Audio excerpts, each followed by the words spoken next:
Good morning. And thank you, Les, for that rousing start of autumn. My name is Kathy Wade, and I am your worship associate for today's service. Welcome, everyone, to Heritage Universalist Unitarian Church, a community focused on nurturing the minds and hearts of all people. Today, our senior minister, Reverend Bill Gupton, is away, and we are very happy to welcome Reverend Mitra Jafarzadeh, who will lead our service this morning. Reverend Mitra has been a visiting minister here at Heritage on numerous occasions. After leaving senior ministry at St. John's Unitarian Church, Reverend Mitra has recently concluded what she describes as a season of service to other congregations, and has begun a new ministry, founding Open Rose Coaching, to offer life, end-of-life, and grief coaching. We are so happy Reverend Mitra is with us this morning. We're also delighted to be celebrating with all of you, either in person in the sanctuary in the Great Hall, or joining us via live stream. Hello, on live stream. I offer a special welcome to any first-time visitors and invite you to sign our guest book in the lobby. If you would like to know more about our community here at Heritage or how to get involved, I hope you will reach out to our greeter from the Board of Trustees, who this morning is Meredith Meyer. And Meredith would be happy to talk with you after the service and even give you a tour if she's not too tired from last night's wonderful festival. So a shout out to all those who celebrated the Community Fall Festival last evening, a fundraiser for the whole family, and cheers to all the volunteers who worked to make this a new fundraising tradition.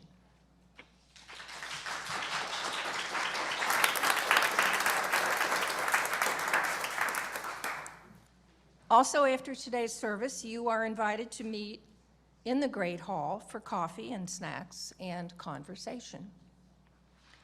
Please take a look at the two-sided sheet that includes today's order of service and important announcements, where you can choose from study groups to learning opportunities to ways of being of service in this community and far beyond.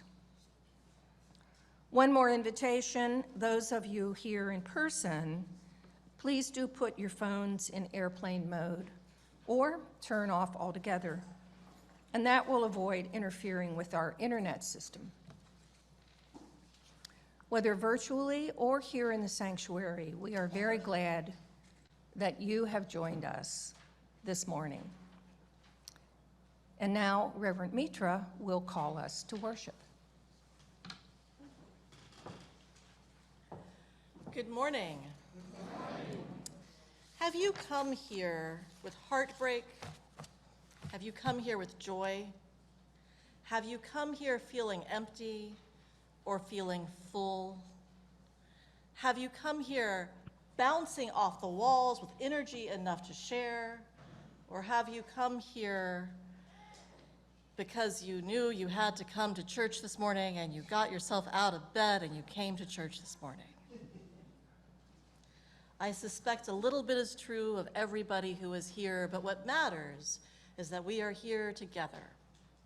What matters is that we know the holiness is in us and among us, that we are better together than we are apart.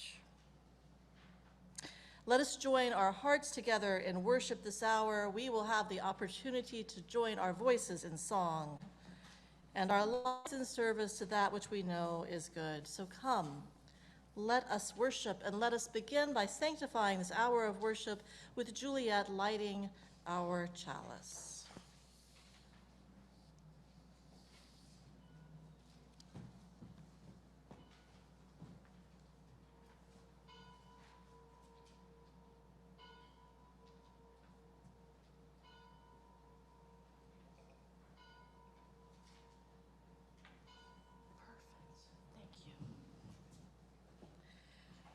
Thank you.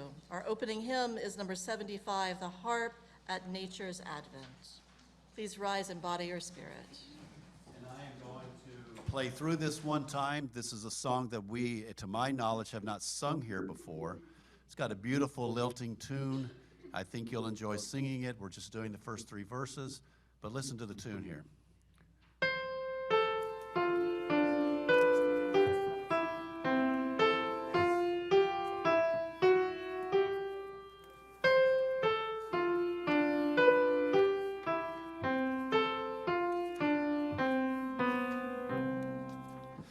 The harp at nature's advent strung has never ceased to play. The song the stars of morning sung has never died away. The prayer is made and praise is given by all things near and far. The ocean looketh up to heaven and mirrors every star. The green earth sends sweet incense up from many mountain shrines. From golden leaf and dewy cup now pours the sacred wine.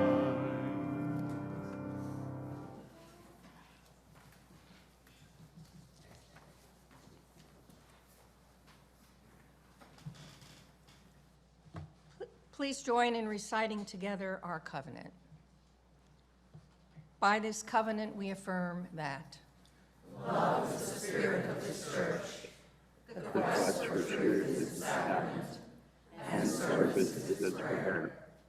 to dwell together in peace, to seek knowledge and freedom,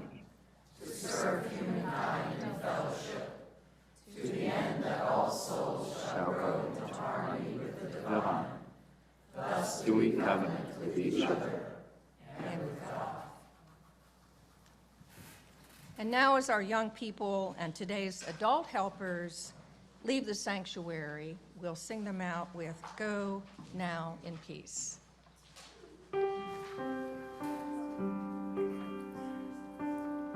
Go now in peace, go now in peace. May the love of God surround you everywhere, everywhere you may go. Go now in peace, go now in peace. May the love of God surround you everywhere.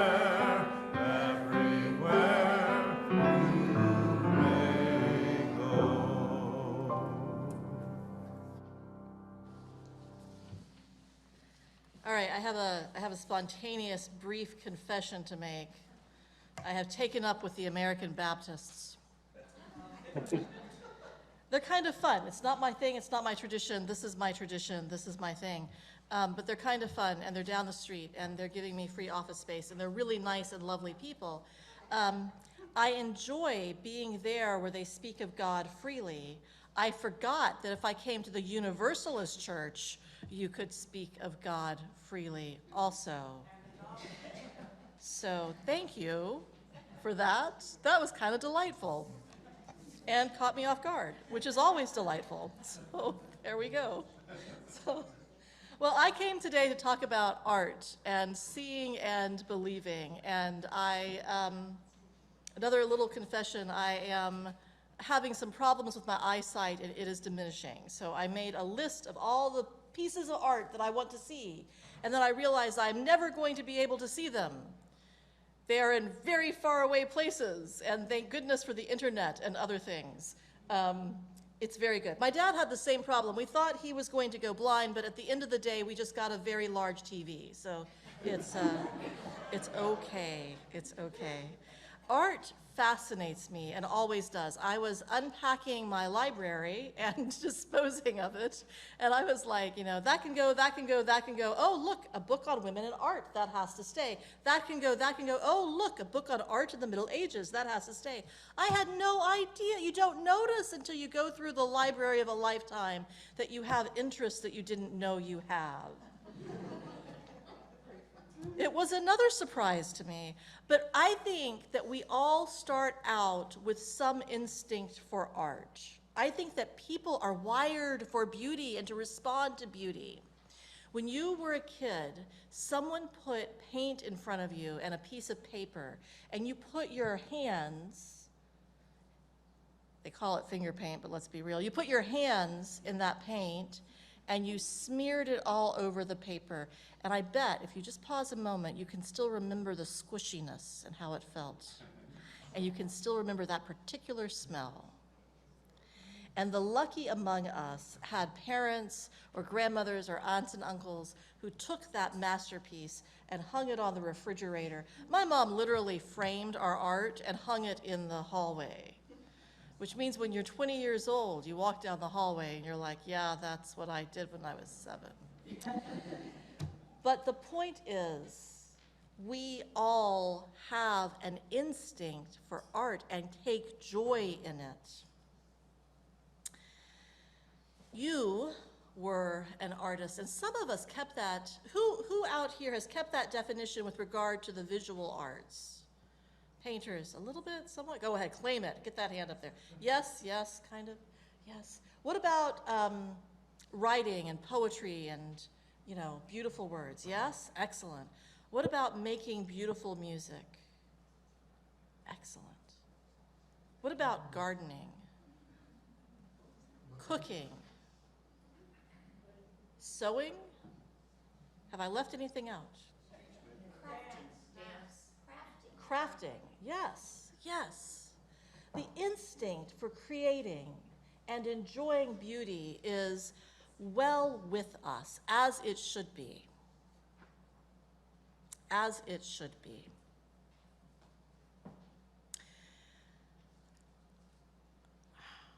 Do you remember the first time that your breath was taken away by beauty? I do. I was in middle school, and my school went to see a Armand Hammer, not the baking soda. There's a man named Armand Hammer who has an art collection, and it was touring, and it was visiting at the Philbrook Museum in Tulsa, Oklahoma. This had such an impact on me that not so many years ago, I dragged my husband back out to Tulsa, Oklahoma to see the Philbrook Museum where I first saw art. So if Kevin will help me out, I've got some, may I switch to this now? And I'll step aside and we can look. I've got some slides. This is Salome. Yes, and I invited the choir to move so they could see too. So when we're looking at this, it looks a little bit flat, right? Like it's a picture, it's just light on a wall. But if you could have seen this in person, it has texture and dimension, and it just took my breath away. And can we go on to the next one? This one totally stole my heart. I was like in 4th or 5th grade, and I couldn't believe anybody could do that. It just knocked my socks off.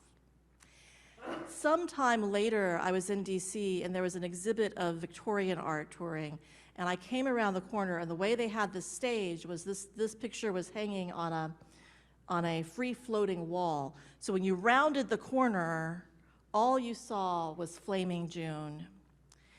This was this huge, beautiful painting of this woman curled up like a sleeping cat, and I just froze. Now, I'm going to go out on a limb and say that I am not unique among all humanity in this experience. My bet is that you have had pieces of art or architecture or pieces of music that have just wrapped you up and taken you away. I want to give us just a minute for you to think on those things and then turn to somebody and share with each other What was your experience of art coming alive for you? Okay? And I will call us back together. That's like big homework, isn't it? Like, you didn't come to church this morning and think you were going to be put on the spot. That's what I'm good at. All right, so I'll give you a few minutes to have those conversations, and I will call you back together with the sounding of the chime right now. I am delaying. Good, go, talk.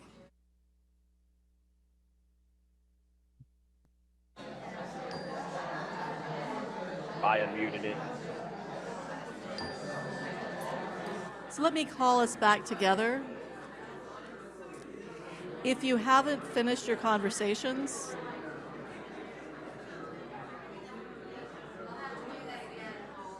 I think so. I kind of love it though. Hi.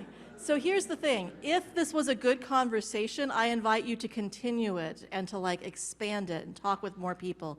Maybe they have seen something that would like be the thing for you. You never know. Like if you talk with other people and you share with them, they will expand your world, and that is good. When I was preparing for today, I read a lot about art, everything from the psychologists who tried to explain away our love for art through brain chemicals, to the Catholic Church who had a different perspective, to art makers and marketers. But I was struck that every one of them said the same thing, that true art is not just for consumption. Like art in its purest form is not to be just gobbled up and used, right? Like we're in a day of artificial intelligence, and we're in a day where you can get Flaming June on a magnet to put on the refrigerator, which is actually a very nice magnet, and I have no regrets, but it is different from that finger painting experience, right? It is different from going to a museum and standing in front of a piece of art and seeing and feeling the texture and the life of the person behind the painting, because in its essence, what art does is it takes the experiences of an individual, of a person living and moving in this world, who is a person who is trying to figure out the data and the wisdom and the emotions and the ups and downs of life. They're trying to figure that out, and through art, they connect their personal experiences with that which is human, which is universal, which is larger than the individual. You see how we just got into spirituality and religion a little bit here. So can we go on to, one more thing. Art is not just about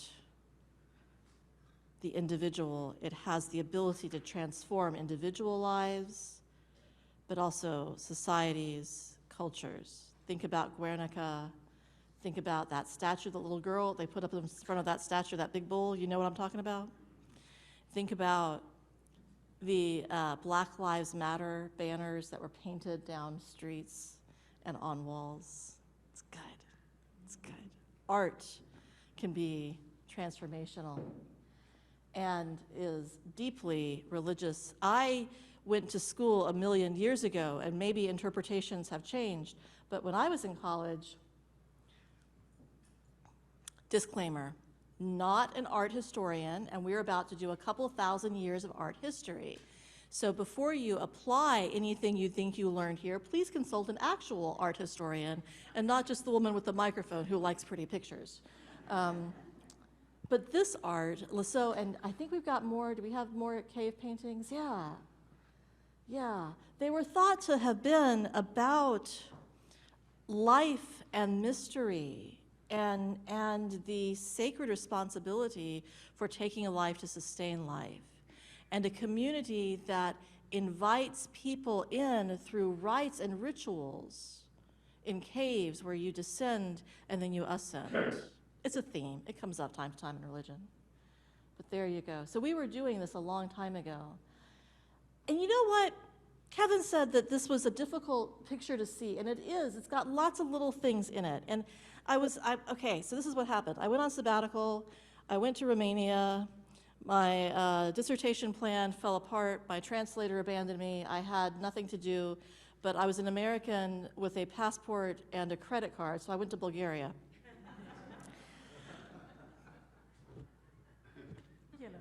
you can. So as one does. So I have been to the Sistine Chapel. I have seen it, but I talked about context. My context for seeing the Sistine Chapel was being packed in with a whole lot of people with guards yelling at you. And when I was thinking about art I wanted to share, I was like, ugh, everybody's seen it.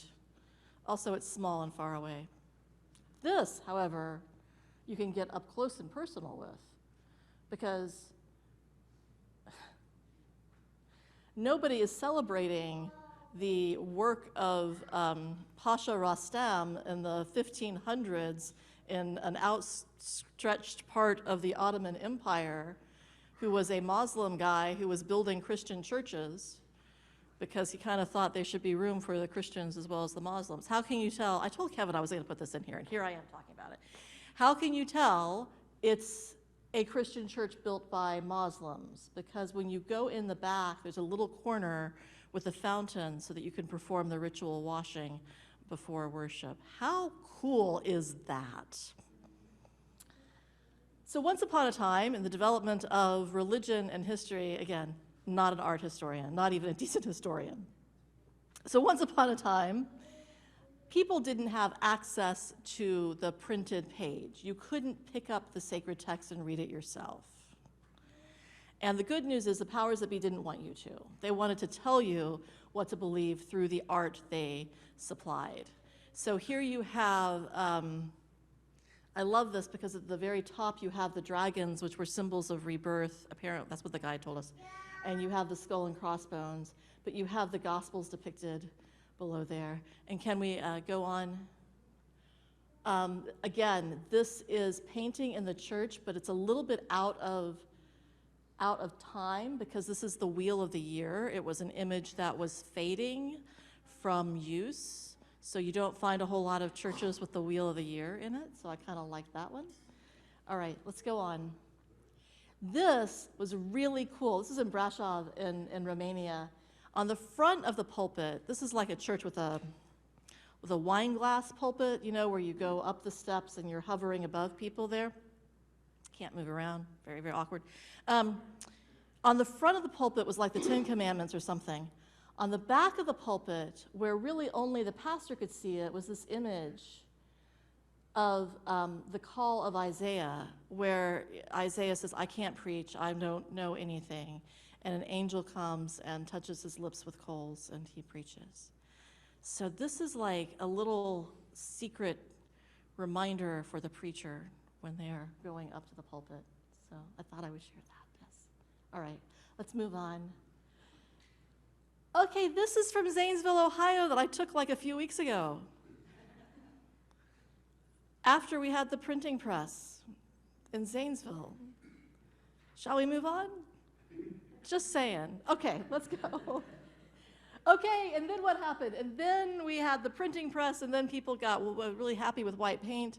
A lot of churches went from being Catholic to being Lutheran to being Unitarian to being Catholic.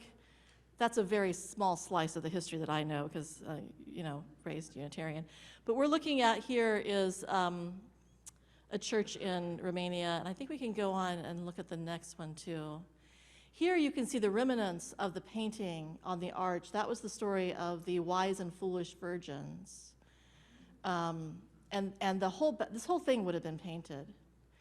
So the story is that the ministers always, mostly, got along with each other, even though the churches were going back and forth. So the Catholic ministers would, or the Protestant ministers would take over the church, and they'd call the Catholics and they'd say, you left this communion cup, can we send it over? And then the Catholics would take the church back over, and the Protestants would call and say, did we leave anything there? And the Catholics would say, yes, there's some white paint. Could you please come and get it off the walls? But you see, the emphasis shifts from the visual to the written word, and from the emotional to the logical. All right, let's move on. Oh, yeah, okay. So we could have stayed there as overly intellectual Unitarian Universalists.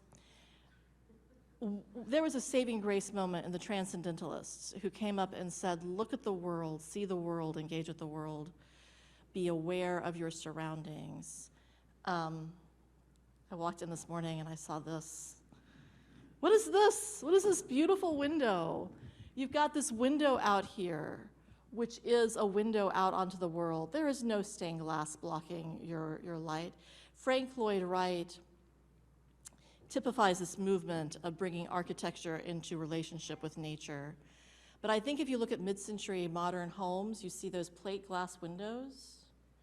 It's not about hanging art on your wall, it's about your wall opening up so that you can experience the beauty that is already there.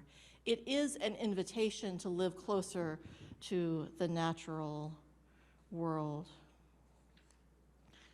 All right, let's move on from, yeah, how cool is that? That's the Unitarian meeting house where I've never been. Anybody ever been there? My husband has. Pfft. Oh, yeah, he went with our kids. Okay.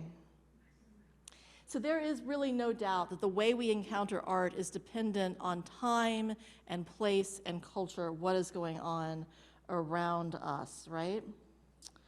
I would like to share with you an experience I had. So I'm on my own in Mitra Jafarzadeh, a town, a medium-sized city in Romania, and there's an exhibit advertised at this place. So I go out to this place, this exhibit. And the exhibit has a picture of a woman, so I'm thinking, it's going to be like historical portraits or something. And I walk into a room that is painted, the walls are painted red all around. The whole thing is you're walking into a red room. And the very first piece of art you see is this. It's Salome, but I thought for sure it was Judith and the head of Holofernes. We go forward one. This is Judith beheading Holofernes. It's in the Bible. It's not my fault. And we're not going to talk about it now, but if you're curious, the whole story from Artemisia Gentileschi and how she came to paint this painting and how it came to live with us is heartbreaking and dramatic and very, very much worth your time reading. But you understand why I thought, having seen Salome as this beautiful dancer, this woman who was so beautiful that the king said to her, I will give you anything you want. What do you want in this whole wide world? And she said, I want the head of John the Baptist. And he said, okay, sure. I mean, that's a woman of great beauty. And then you have like this woman who is like snarling at the painter. I'm like, that's not, anyway, that was Salome. So let's go on. That was the first painting. This is the second painting. This is the choice of Hercules. Is anybody picking up on a theme? Anyway, this comes from a very, very old story that was published most popularly in The Birds by Aristophanes. And this is a point in Hercules' trials where he is made to choose between vice and virtue. Yes, they are both women. Let's go on.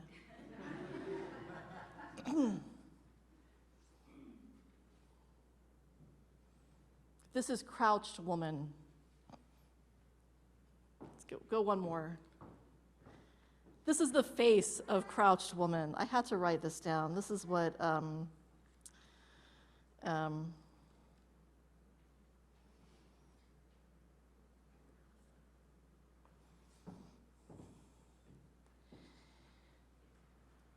have to read you this little bit from this the description of this painting because it is definitely a thing. The artist or the curator says, the finely lit nude of the woman huddled on the chair draws a feeling of mystery due to the red veil that partially covers her body and completely hides her face. Her countenance alludes to deceptiveness, even a demonic character. So welcome to the museum, folks. Didn't really know what to do with that, but then we move on to the next picture. It's a muse with a lyre. Okay, so now we're on the back wall, the wall that you face when you come into the place. So you've got Salome and the choice of Hercules and the crouched woman right there. And then you have the muse. And then you have, in the middle of the room, you have this picture, this lovely lady. This is a real person. I suspect if she knew how the curators put together this exhibit, she's haunting them even to this day. On the other side of her is Venus in repose, Venus sleeping. From Venus, we go to this picture. You are not wrong, she is green. Green, her face is green. Like, I think Captain Kirk had a fling with her in Star Trek. And her cup has fire in it. It's not a flaming chalice, it's a flaming coffee cup. And if you read the description, it says that she is the embodiment of the sin of the city, and she is laying in wait to seduce the man in the next room. The man in the next room, what? What is happening here? It's called patriarchy. Yes, perfect. So then we go on. What comes next, you think? It's Adam and Eve. And what happens at the end of Adam and Eve? You get the next slide. You are cast out into the wilderness, and that is the end of the exhibit. So I am there in Romania in this deep red room, the only person in the building who speaks English. I can't talk to anyone. I'm going, what is happening? This is crazy. This is wild. And I am stuck because there is no one to talk to. And I went halfway around the world and back in time to the 1800s to discover misogyny. That's not really on my list of things to do. So, but let me tell you, I told you I went to Italy. That was on a study tour of Paul. Should not have done that. Well, it was fine. But I came home with a group of women friends, and we meet every Sunday at 4 o'clock. We have that covenant, and we live all over the place, and we talk freely. And when I shared these slides with her, Nancy, who is a hospital chaplain, she sees heartache daily, okay? It's a hard job. She lives a hard life. Nancy looks at those pictures and she says, all I see are strong, honest women.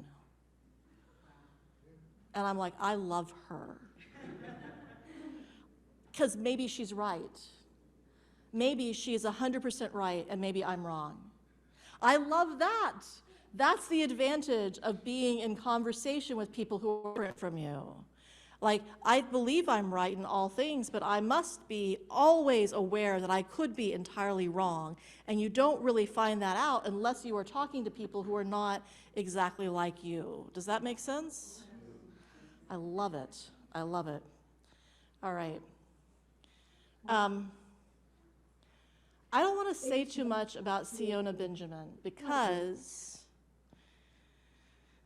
this is a contemporary artist. She lives in New York. She had a show hanging at Hebrew Union over in Clifton. And then she came back and did a movie presentation and another presentation with the JCC. And she'll probably come back again.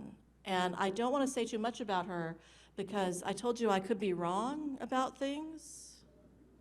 I don't think any of you are going to run off to Romania to look at Hungarian art from the 1800s. But I hope that you will run off to see Siona Benjamin if you have a chance. But I will say this.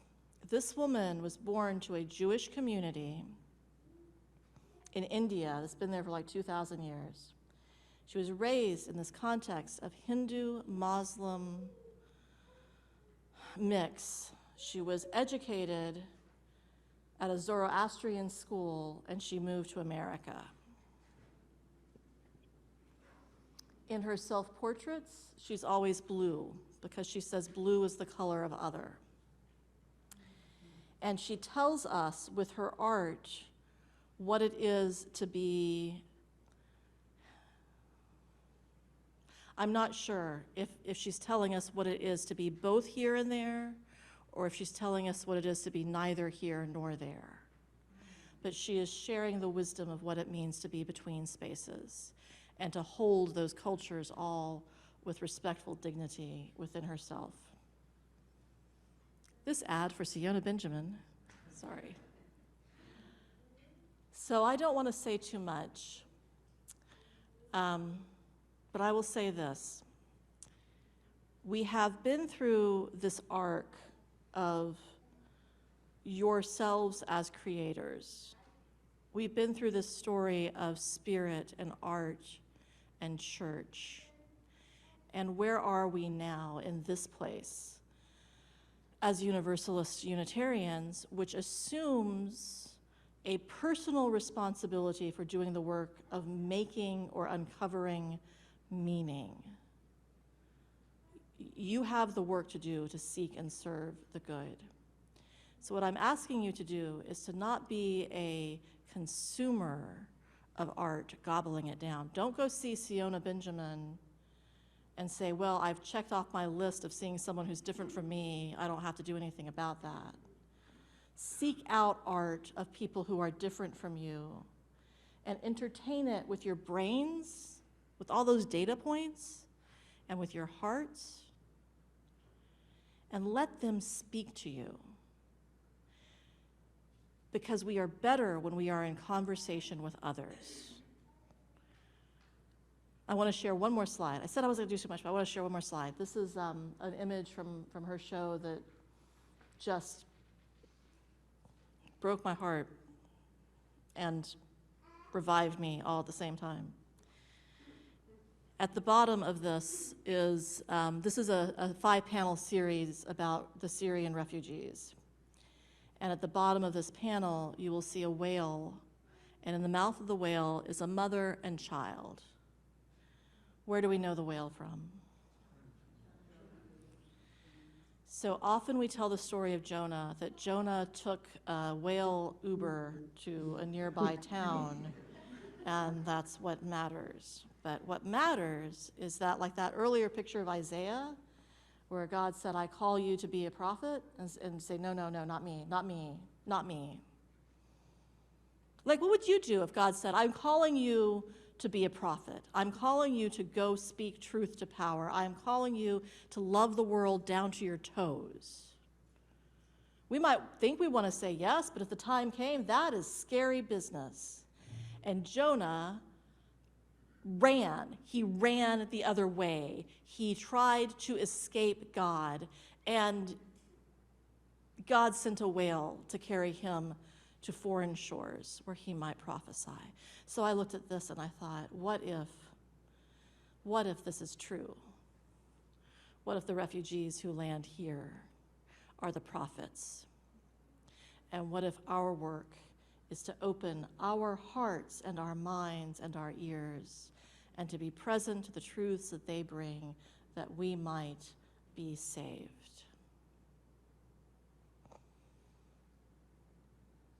Friends, the truth is, every one of us is an individual seeking to communicate or to touch that which is bigger than us. It is part of the nature of our living. Art and beauty is one way we do that. So I have 2 challenges. This is homework. I have homework for you guys. This is great. One is re-engage your creative selves if you aren't doing anything creative. If you have a time of journaling or time in the morning, pick up a box of crayons or a little bit of paint. Play. And if you play over time, you will find that you have an artistic vision and voice all your own. And the other one is to seek out those artists who are different from you. And don't take a light-handed consumerist attitude. This is not like something to check off. I mean, you can. But if you sit with that art and let it speak to your soul, I believe that we will find a deeper humanity, a greater humanity. And that will be salvific in the sense that it will remind us of the good that continues in and among all of us. And I believe that this is work of great faith. Art is the work of faith. Faith that this world we live in can be healed. Faith that all people are whole and holy. faith that we are better together than we are apart. And so my final prayer is that we may be whole and holy and healed, and that wherever you go and whatever you do, you always see the holy in the other. That's about it. May I invite the choir to sing "We Are One."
Whew.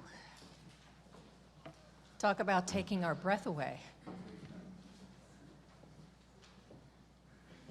At Heritage, each week we build community and we deepen our connection to one another. And we enrich our relationships and know we are one through candles of community. Because love is the spirit of our church. And we devote time during each service to share the joys and sorrows we each carry in our hearts. We have several emailed requests, which I will share first, and then those here in person will be invited to share, and those on Zoom can type your requests into the chat, and we'll read those following the in-person requests. First, candles that were emailed. And then another for all the joys and concerns that remain on our heart and mind but have not yet found voice.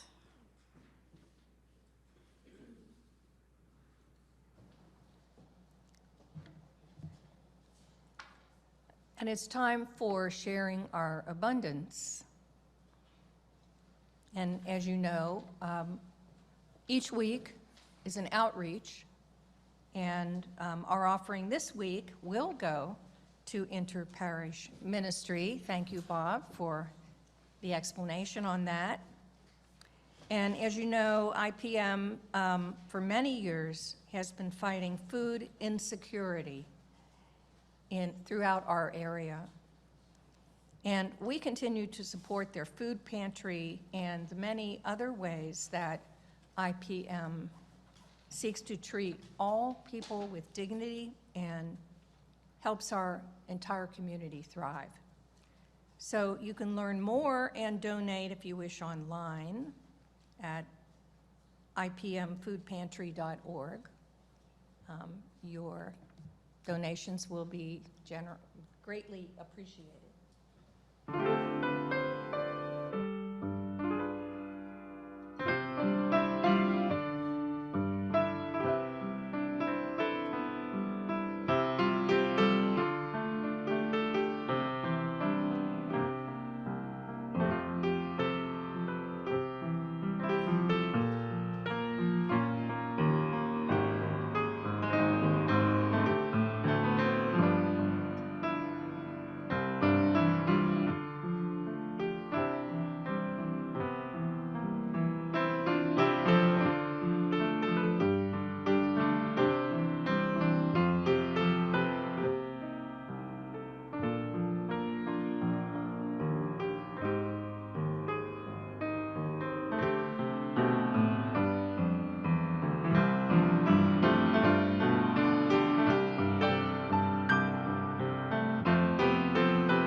And now, we'll invite you to rise as you're willing and able as Les leads us in our closing hymn, which is number 326, Let All the Beauty We Have Known, after which we'll gather in our large circle to recite together our benediction. Number 326.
Yeah.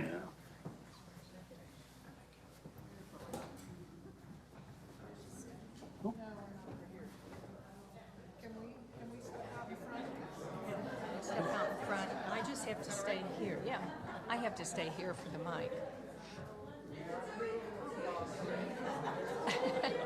Almost. There. We always manage to get a full circle, no matter how many we are. May the spirit of life May the spirit that each of us possesses that each of us possesses flow from one to the other. flow from one to the other. May it stay with us May it stay with us and bring us peace and harmony and bring us peace and harmony until we meet again. until we meet again. Amen. Amen.